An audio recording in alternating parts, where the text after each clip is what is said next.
सज्जनों, इस देश के अंदर आज एक नई बहस चली आ रही है। आपने देखा होगा, अलग अलग तरीके से इसकी व्याख्या की जा रही है और लोग उसके बारे में अलग अलग बातें कर रहे हैं। कुछ लोगों के मुंह बंद हैं।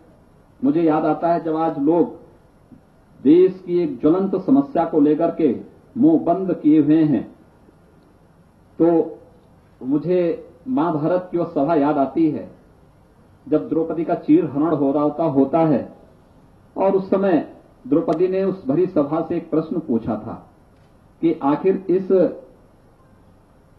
घटना का दोषी कौन है, इस पाप का दोषी कौन है, चीरहरण की घटना का दोषी कौन है।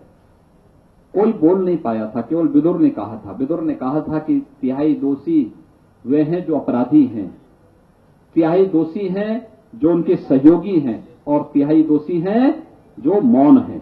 और मुझे लगता है कि देश का राजनीतिक क्षितिज जब मौन बना हुआ है इस देश के अंदर ट्रिपल तलाक के मामले को लेकर के, सचमुच उन्हें भी कटघरे में खड़ा कर देती है पूरी व्यवस्था, अपराधियों के साथ साथ अपराधियों के सहयोगियों को और मौन लोगों को भी।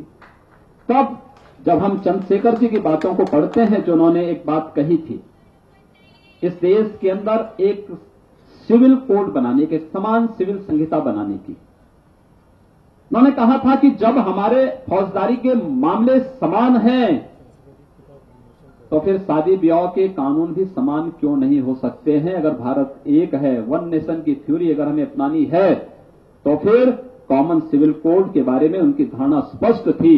और मुझे लगता है ये बातें इस बात को स्पष्ट करती हैं कि उनके लिए अपनी विचारधारा महत्वपूर्ण नहीं, उनके लिए राष्ट्र महत्वपूर्ण था। हमारी राजनीतिक आधार राष्ट्र के हितों पर घात प्रतिघात करके हमारी राजनीति महत्वपूर्ण नहीं हो सकती है। हमारी राजनीति राष्ट्र के दायरे में रहकर के होनी चाहिए, संविधान के दायरे में रहकर के होनी चाहिए। और संविधान के दायरे में रहकर के अगर सभी संस्थाएं अपने कर्तव्यों का निर्वहन करना प्रारंभ कर देंगी तो न संस्थाओं में कोई टकराव की नौबत ही आएगी और न देश के अंदर कहीं भी कानून के साथ खिलवाड़ करने की कोई जरूरत ही कर पाएगा। और मुझे लगता है कि साहस केवल और केवल चंद्रशेखर जी जैसा व्यक्तित्व ही कर सकता था जिन्होंने बेबाकी के साथ इन सब मुद्दों पर अपनी बातों को रखा था।